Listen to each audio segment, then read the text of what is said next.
Bismillahirrahmanirrahim. Assalamualaikum warahmatullahi wabarakatuh.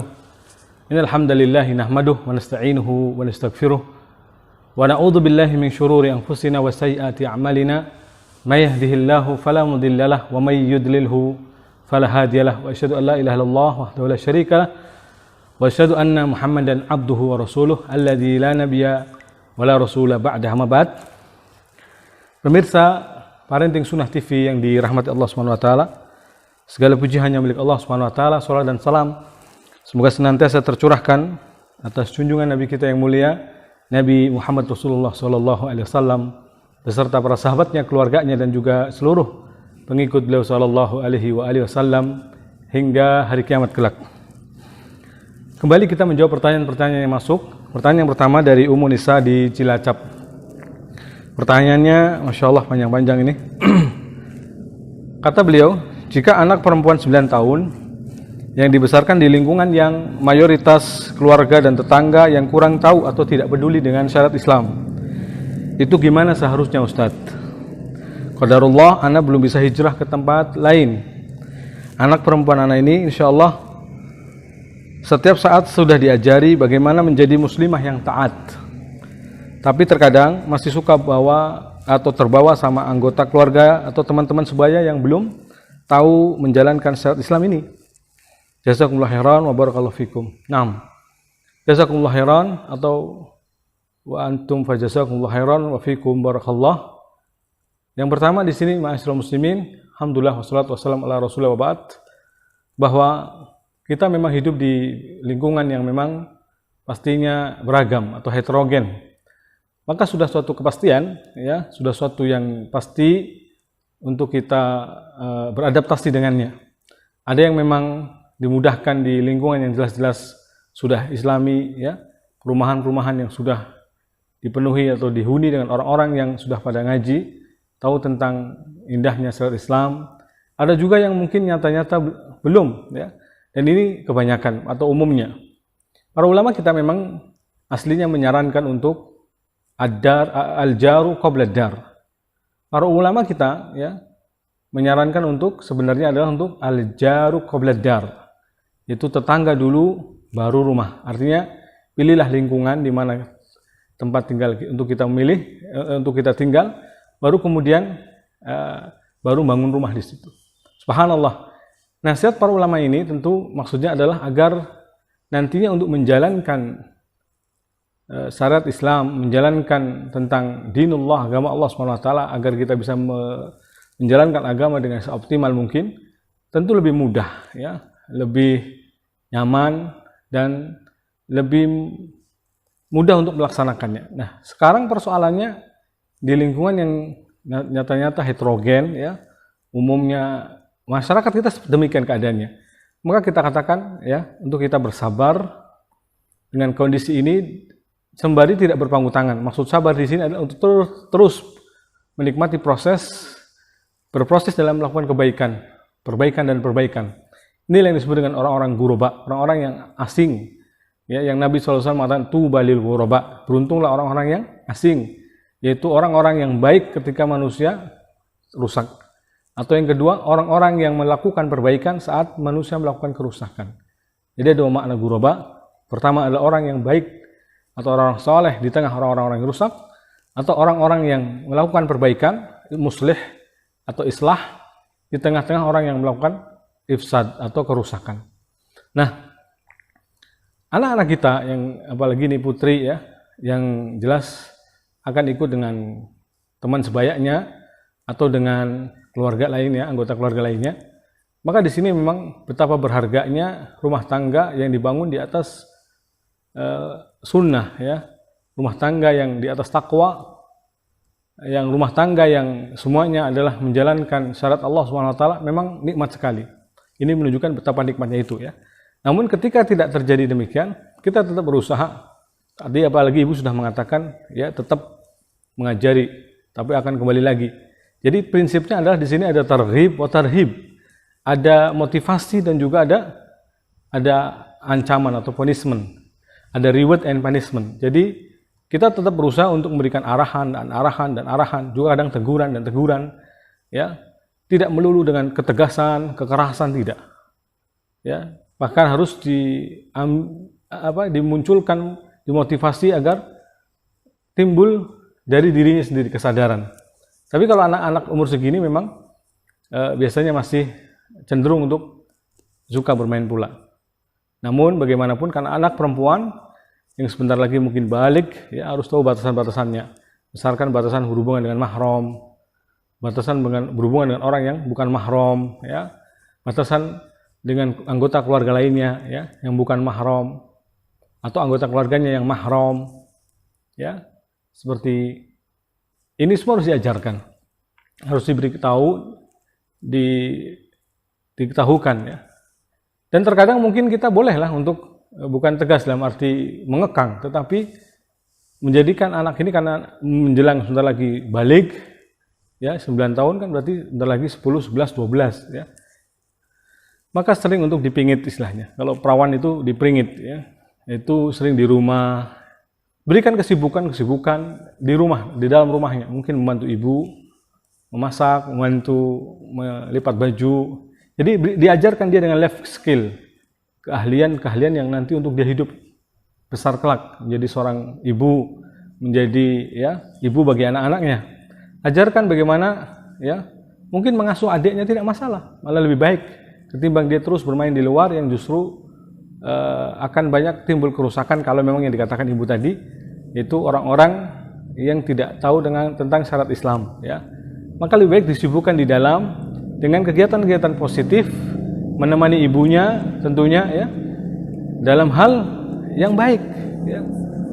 Nah, ini saya kira hal teknis yang mudah, ya, tidak perlu dipersulit.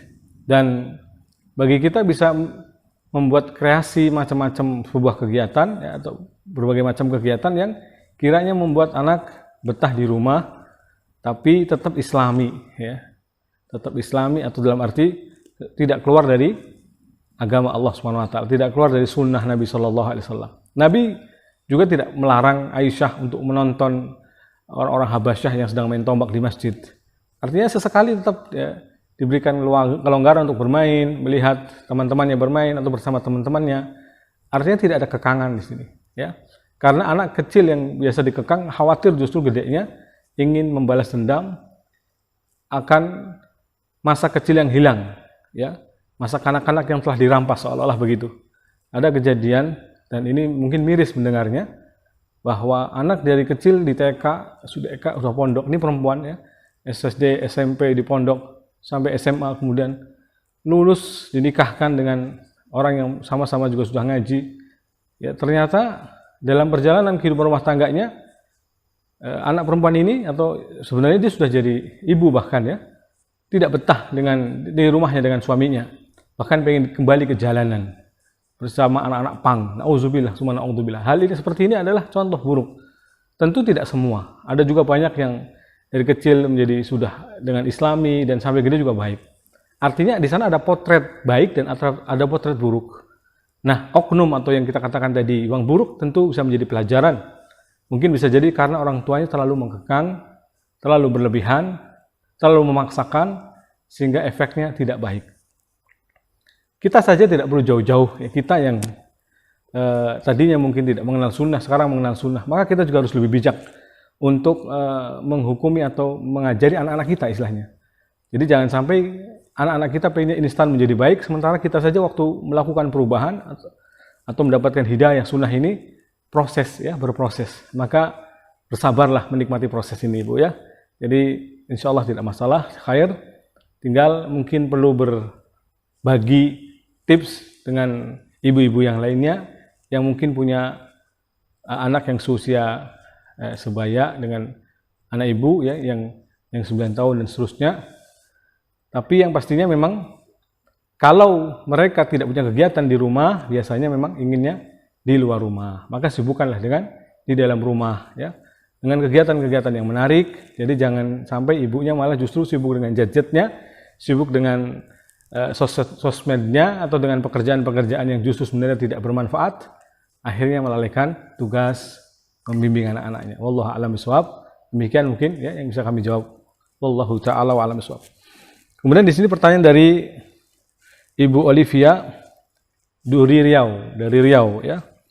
Bagaimana cara membagi waktu untuk anak bermain secara umum dengan mengajarinya tentang agama?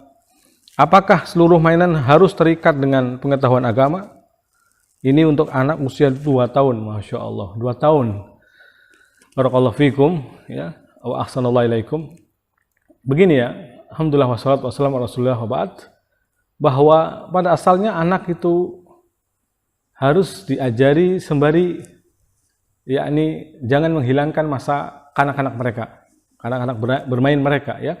Karena kalau kita merampas masa anak-anak mereka, dikhawatirkan justru besarnya tidak baik. Ini yang pertama. Yang kedua, apalagi usia 2 tahun ya, mungkin perlu hanya sekedar dikasih simulasi-simulasi yang jelas tidak membuat dia ya tidak suka dengan agama nantinya ya. Jadi bahkan anak 2 tahun ini mungkin kalau dibawa ke masjid aja masih lari-lari, masih main-main. Dan ini jangan dilarang. Khawatir besarnya nanti membenci masjid. Anak yang dari kecil dilarang ke masjid, gedenya nanti tidak mau ke masjid. Ya. Jadi takbir masjid sekalipun jangan sampai sekeras melarang seolah-olah orang-orang dewasa ya. Tidak boleh ke masjid karena mainan doang di masjid. Tidak masalah. Hasan dan Husain, cucu Rasul SAW, biasa kalau mengikut Nabi SAW sholat, maka naik di pundak Rasul SAW, menjadikan Rasul sebagai kuda-kudaan. Dan cara terbaik dalam mendidik mereka adalah kita pun menjadi seperti mereka. Maksudnya, seolah-olah kita seumuran dengan mereka, beradaptasi dengan mereka. Ya. Inilah contoh dari Rasul SAW. Ketika Rasul dijadikan kuda-kudaan oleh cucunya, maka Rasul SAW pun tidak melarangnya, tapi membiarkan bahkan dikira sahabat sujudnya Rasulullah SAW atau lupa untuk mengangkat kepalanya atau bangun dari sujudnya, maksudnya lupa untuk membaca takbir, sehingga seolah-olah ya ada yang lupa. Ternyata justru Rasulullah SAW sujud lama itu karena cucunya masih bermain-main dan membiarkan lama-lama bermain, sehingga ketika sudah turun baru Allahu Akbar. Ya. Bahkan dalam sholat kita bisa mengangkatnya, ya, sholat sambil membawa anak. Kadang seringkali kita dapati mungkin ibu-ibu di sebuah pengajian takut diomelin orang, justru anaknya nangis dibiarin, dia khusyuk dalam sholatnya, atau minimal tidak peduli dengan anaknya yang nangis. Padahal seharusnya diambilnya, dan ini tidak membatalkan sholatnya, diambil, diangkat, digendong, ruku, kemudian ketika sujud ditaruh. Begitu Rasulullah SAW mencontohkan ketika membawa salah satu dari anak sahabat Nabi SAW. Jadi di sini baru ada, kalaupun mau diberikan game, mainan-mainan yang Islami, ya, seperti buku yang ditulis oleh sahabat kami Abu Raihan dan Ummu Raihan, ya, itu juga bagus. Tetapi tentunya kita melihat pada usianya, ya, cocok nggak anak dengan usia sekian diberikan seperti ini. Ala kulli hal, ya, 2 tahun itu masih diberikan keleluasaan. Kalaupun mau diberi talqin, paling sering diajak talqin, membaca bareng dengan kita ayat Al-Quran, ya, mengikuti atau mendengarkan dari kita. Kalaupun sholat, ya, digendong dan seterusnya, maka ini tidak masalah, ya. Jadi jangan terlalu diberikan kekangan-kekangan, ya. Nah, yang ketiga dari Ummu Maisarah. Bismillah, ana Ummu Maisarah. Ana mau izin bertanya. Ya, diizinkan. Bagaimana caranya Ustadz membiasakan anak supaya berani? Terkadang anak takut pada sesuatu yang semestinya tidak perlu takut atau tidak perlu ditakuti. Misalnya kucing, atau takut kamar mandi, adegan perang dalam kisah Nabi, dan lain-lain. Padahal sepengetahuan saya, anak tersebut tidak memiliki trauma tertentu. Nah, alhamdulillah wassalatu wassalamu ala rasulillah wa ba'd. Terkait takut ini, ada takut yang disebut dalam Islam ini takut tabi'i, ya, khaufu tabi'i. Dan takut tabi'i ini orang beragam, ada yang takut dengan cicak, ada yang takut dengan kecoa. Ini selagi tidak sampai, ya, ketakutan yang berlebihan, maka bukan tercela, sah-sah saja, ya. Masih pada wilayah yang dibolehkan, masih pada ranah yang dibolehkan.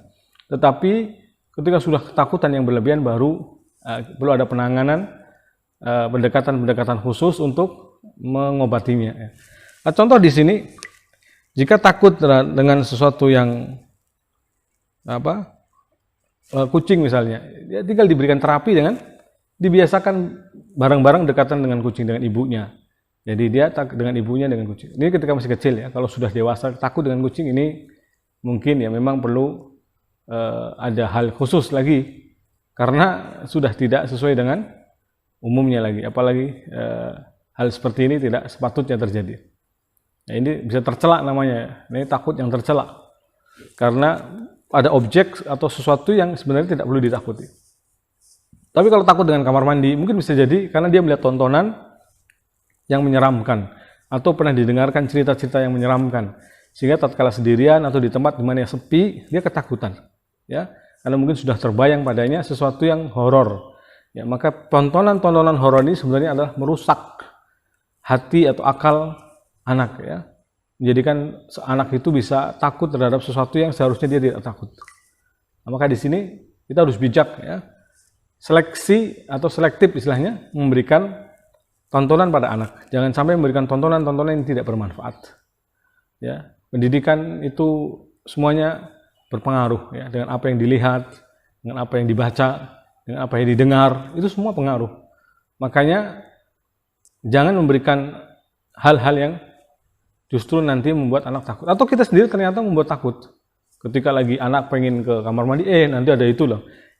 Itu mungkin tanpa sadar, sekedar ingin iseng. Ternyata itulah yang berbekas pada anak. Jadi hati-hati, ya. Mungkin sekali, 2 kali doang, tapi ternyata itulah yang membekas kepada anak. Hati-hati, ya. Jadi perlu disikapi dengan bijak. Jangan sampai ikut-ikutan dengan orang umum yang istilahnya mengalir begitu saja dalam mendidik, tidak pakai ilmu. Sehingga akhirnya anak pokoknya kadang ditakut-takuti, atau kita karena anak nggak mau makan ditakut-takuti, nanti sama kucing loh, dimakan. Akhirnya anak takut dengan kucing, ya. Hal-hal seperti ini tidak boleh. Yang pertama pertama dusta, ya, bohong, ya. Karena menakuti dengan sesuatu yang sebenarnya tidak perlu ditakuti, berarti kan membohongi. Yang kedua, akhirnya menjadikan anak, ya, takut kepada sesuatu yang tadi disebutkan, kepada polisi kah atau seterusnya, ya. Jadi ini akhirnya menjadikan takut.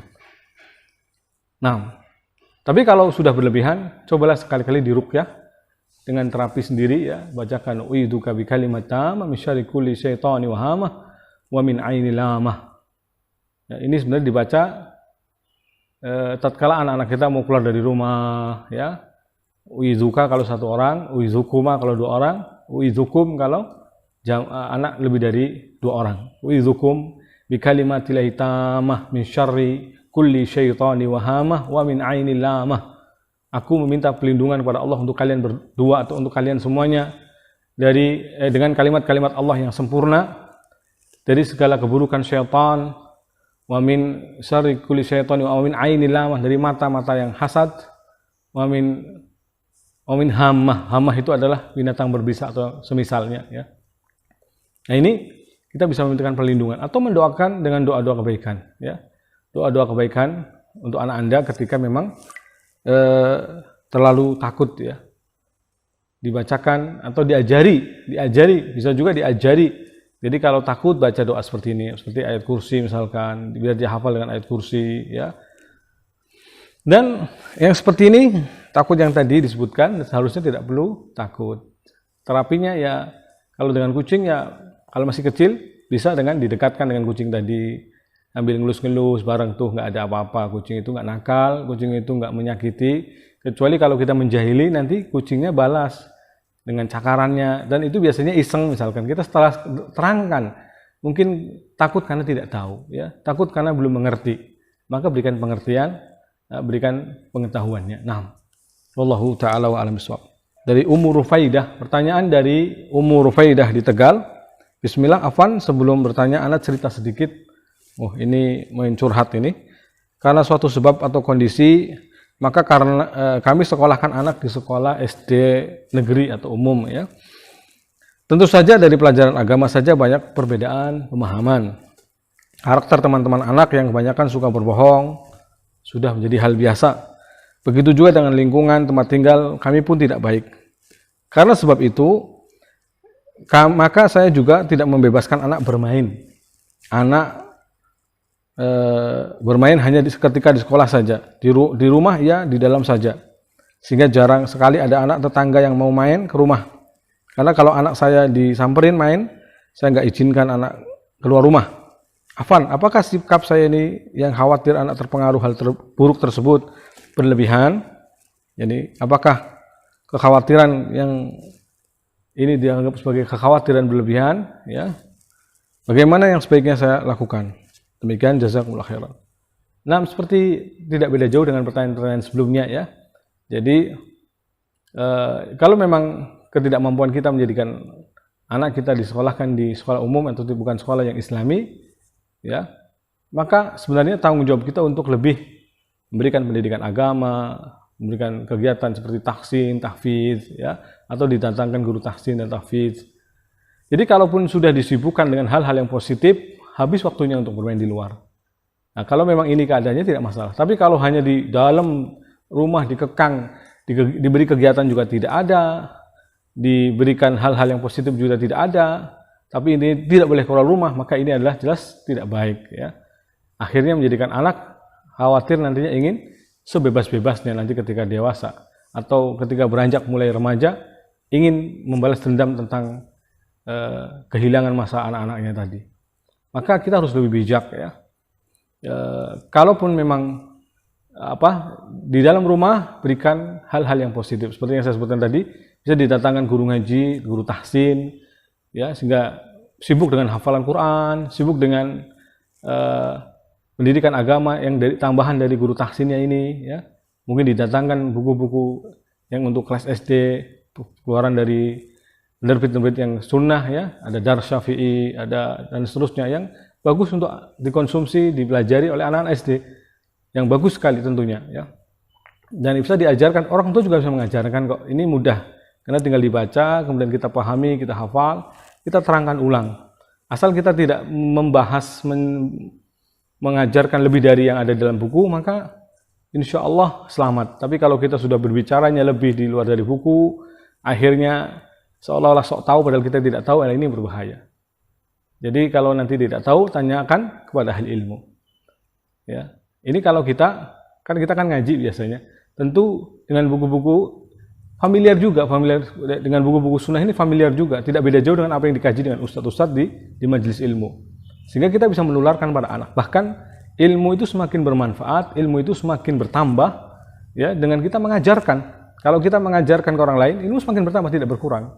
Beda dengan harta, harta dibelanjakan berkurang, harta dibelanjakan akan terus berkurang. Tapi kalau ilmu terus dibelanjakan, maksudnya disodakohkan, didakwahkan, diajarkan ke anak-anak kita, tidak akan berkurang, insya Allah ya. Jadi solusinya tadi adalah intinya boleh untuk di dalam rumah, tetapi diberikan hal-hal yang positif dan jangan terlalu mengekang, karena anak juga harus bersosialisasi dengan masyarakatnya, bersosialisasi dengan kawan-kawannya agar dia tidak menjadi penakut, agar dia bisa beradaptasi dengan lingkungannya, ya. Kecuali kalau ada kata-kata yang sudah mulai buruk dari teman-temannya, kita filter terus setiap kali kembali di screening kalau bahasa kita ya. Masuk pulang kembali di screening lagi. Jadi ada namanya istilahnya pengawasan dari orang tuanya. Naam. Kemudian yang terakhir dari Khairunisa, Ibu Khairunisa di Palembang. Bismillah, Assalamualaikum. Waalaikumsalam warahmatullahi wabarakatuh. Nama Khairunisa, domisili Palembang. Pertanyaannya, bagaimana menanamkan di hati anak tauhid yang kuat? Masya Allah, pertanyaan yang bagus. Ya, cara menanamkan akidah tauhid yang kokoh dan kuat pada anak adalah dengan sebagaimana apa yang diajarkan Nabi SAW kepada Abdullah bin Abbas. Nabi SAW pernah mengatakan, ihfadillaha yahfadka, ihfadillaha tajidhu tujahak. Jagalah Allah, niscaya Allah akan menjagamu.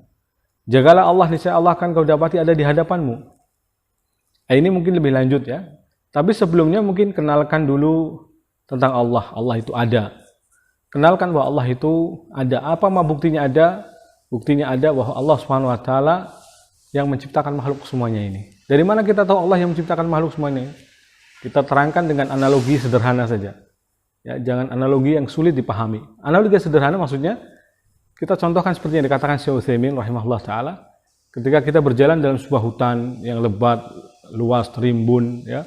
Kemudian tiba-tiba di tengah hutan itu kita dapati ada istana yang megah, mewah, besar, bahkan mungkin terbuat dari emas. Pasti akan terbetik dari kita, ini tidak mungkin ada dengan sendirinya. Pasti ada arsitek, alat-alat berat sudah didatangkan, tukang-tukang yang canggih, tukang-tukang yang cerdas, yang pinter, yang ahli dalam bidang, arsitek-arsitek yang luar biasa. Kan begitu. Begitulah kita dalam memahamkan kepada anak. Alam semesta yang begitu dahsyat, bintang, bulan, matahari dan seterusnya, tumbuh-tumbuhan tidak ada yang sama daunnya. Bahkan gak usah jauh-jauh, jari jemari kita dari ibu jari ini tidak ada yang sama antara satu orang dengan orang yang lainnya. Satu keluarganya tidak ada yang sama jari sidik jarinya. Inilah bukti bahwa ada yang menciptakan, dan yang menciptakan itu adalah Allah Subhanahu wa taala.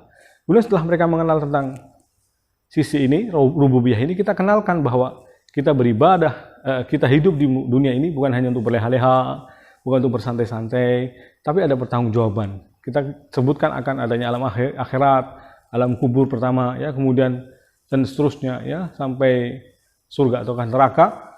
Baru kemudian, ya, mereka anak terdorong untuk bahwa beribadah, ada kewajiban beribadah kepada Allah, ya, beribadah kepada Allah Subhanahu wa taala. Nah, kemudian setelah kenal ini semua, baru ditanamkan bahwa segala sesuatu, bahkan rezeki kita dari Allah, ya, hidup mati kita itu Allah yang menentukan. Maka termasuk nasihat Nabi, apa lihat nasihat Nabi? Ihfadillah yahfadka. Jagalah Allah, niscaya Allah akan jaga kamu. Artinya kamu jangan sampai melanggar aturan-aturan Allah, maka Allah akan menjaga kamu. Ihfadillah tajidhu tujak. Jagalah Allah, niscaya kau akan dapati Allah ada di hadapanmu. Idza sa'alta fas'alillah. Kalau kau minta, mintalah sama Allah. Pautkan hati anak untuk, ya, terpaut dengan ini. Agar anak benar-benar tidaklah minta kecuali minta sama Allah Subhanahu wa taala. Nah, ini akan melahirkan tauhid yang kuat, yang kokoh. Wa idza sta'anta, apabila minta tolong sama Allah Subhanahu wa taala. Bukan minta ibu, apa-apa ibu, sedikit ibu. Ini anak mama, anak manja, ya. Kita harus punya generasi yang kokoh tauhidnya, kuat. Siap menghadapi segala zaman, tantangan zaman apapun bentuknya. Dan zaman nanti, ya, setelah kita atau dewasa nanti anak-anak kita, tentu yang dikhawatirkan sangat berubah, ya, dan sangat dahsyat perubahannya. Maka harus siap dengan itu semua. Maka tanamkan dari kecil tauhid, ya. Tadi dengan kriteria-kriteria yang kita sebutkan tadi. Bagaimana diajarkan Rasulullah SAW kepada para sahabatnya. Sampai pun Abdullah bin Abbas pernah dikatakan, "Lau annal ummata", andaikan umat bersatu padu. "Lau annal ummata ijtama'u ala an yanfa'uka", bersatu padu untuk memberikan manfaat kepadamu, lam yanfa'uka, mereka tidak akan memberikan manfaat kepadamu illa ma kataballahu lak, kecuali yang telah Allah catat kebaikan itu untukmu. Ya.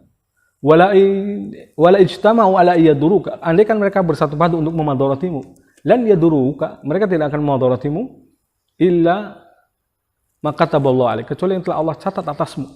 Rufi'atil aqlam, pena untuk menulis takdir sudah kering, sudah diangkat.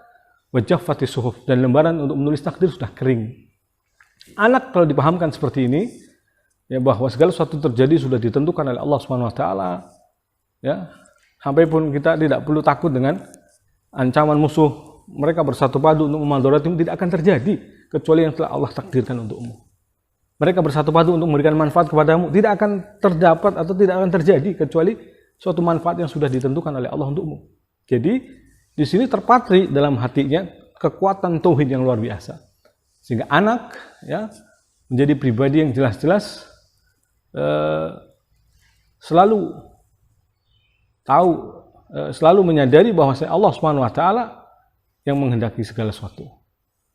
Ya, tidak perlu takut. Taib.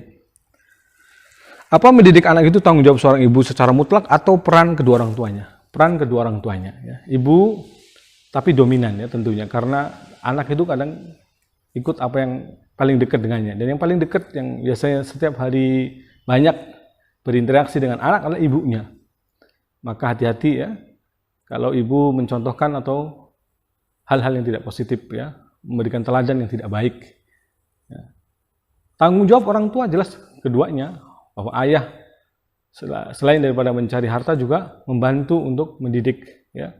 Maka Rasulullah SAW fi mihnati ahlihi, kata Kata Anas bin Malik bahwa Rasulullah SAW itu adalah orang yang juga melakukan pekerjaan dalam rumah tangganya, mencuci, menjahit baju sendiri, subhanallah. Ya. Ini teladan yang baik untuk anak-anak kita. Kemudian yang ketiga, bagaimana jadi tauladan yang baik bagi anak sementara orang tua salah satunya belum mengenal sunnah. Ya Allah musta'an, inilah yang kadang realita yang ada terjadi, maka bersabarlah ya. Kita yang penting sudah berusaha untuk mencontohkan yang baik. Selalulah kita menjadi teladan yang baik. Ya, kalaupun ada contoh yang baik, untuk kita arahkan bahwa itu contoh yang tidak baik, yang baik yang seperti ini, kita arahkan terus ya. Kalau memang salah satunya, baik mungkin istrinya atau salah satu mungkin bapaknya atau ayahnya belum mengenal sunnah, maka kita yang harus lebih aktif, agresif untuk mendekati anak agar anak mengikuti agama kita, agar anak sesuai dengan apa yang kita suguhkan, apa yang kita hadirkan, apa yang kita berikan, ya, yaitu berupa akidah yang benar, adab yang baik, akhlak yang mulia, dan seterusnya.